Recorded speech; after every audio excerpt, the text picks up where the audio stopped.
Thank you for joining us at xm.com. This is a Forex Preview video. We'll be having a look at the European Central Bank meeting coming up on Thursday. I'm Christina Marujos. Joining me is Senior Investment Analyst Marios Hadjikyriacos. One could say, Marios, the ECB is in a rather tight spot right now because on one hand, you have inflation running hot, but on the other, economic growth is slowing, and the war in Ukraine has only exacerbated this. Therefore, it's clear the ECB has to do something to cool inflation, but it can't be too aggressive like the Fed, for example, in raising rates. Therefore, what are we likely to hear from policymakers this week? Hello, Christina. It's definitely a very tricky situation for the ECB. A central bank cannot really deal with a situation of slowing growth and high inflation. You can deal with high inflation, you can deal with slow growth, but the combination is just extremely difficult to handle. You can't really raise interest rates with brute force to fight inflation, because if you do that, you're just going to increase the risk of a recession even further, and there's already a very clear risk of recession in Europe. So consumers are being forced to spend more on necessities, food and energy. That's going to limit consumption. And you also have the slowdown in China. That's bad news for European exports. So it's looking like the economy is losing steam, and sentiment indicators, business and consumer confidence surveys, they reflect that. They have rolled over lately. Now, the good news is that the labor market is very strong. The unemployment rate fell to a record low in February. So there is some optimism that the economy maybe can absorb the hit without falling apart. In this environment, the ECB doesn't really have a lot of choices. The only choice they have is to raise interest rates in a very careful manner. They just have to find the right balance, neither too fast nor too slow. So what are they most likely to do? I think that they're going to end asset purchases in July.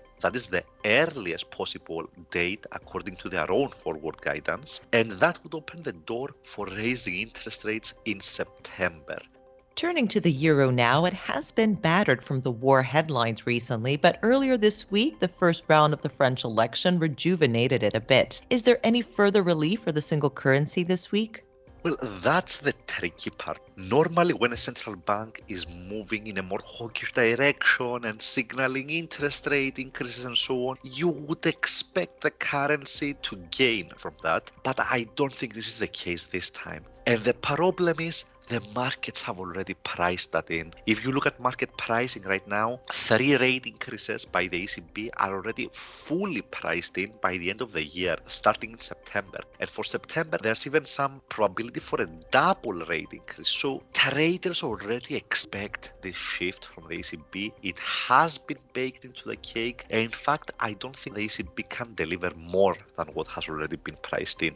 Therefore, I see the risk of a disappointment in the euro this week. The markets have run a little bit ahead of themselves, I think. And unless the ECB violates its own forward guidance and signals that the rates can be increased over the summer, for example, it's difficult to see the euro rising. Now, how likely is that? I don't think it's very likely. It would undermine their own credibility if they change their message so dramatically, and it would also risk sparking panic in the markets, which I think is something they want to avoid. Marios, thank you so much for joining me today, and thank you for watching this Forex Preview on the ECB meeting on Thursday here at xm.com.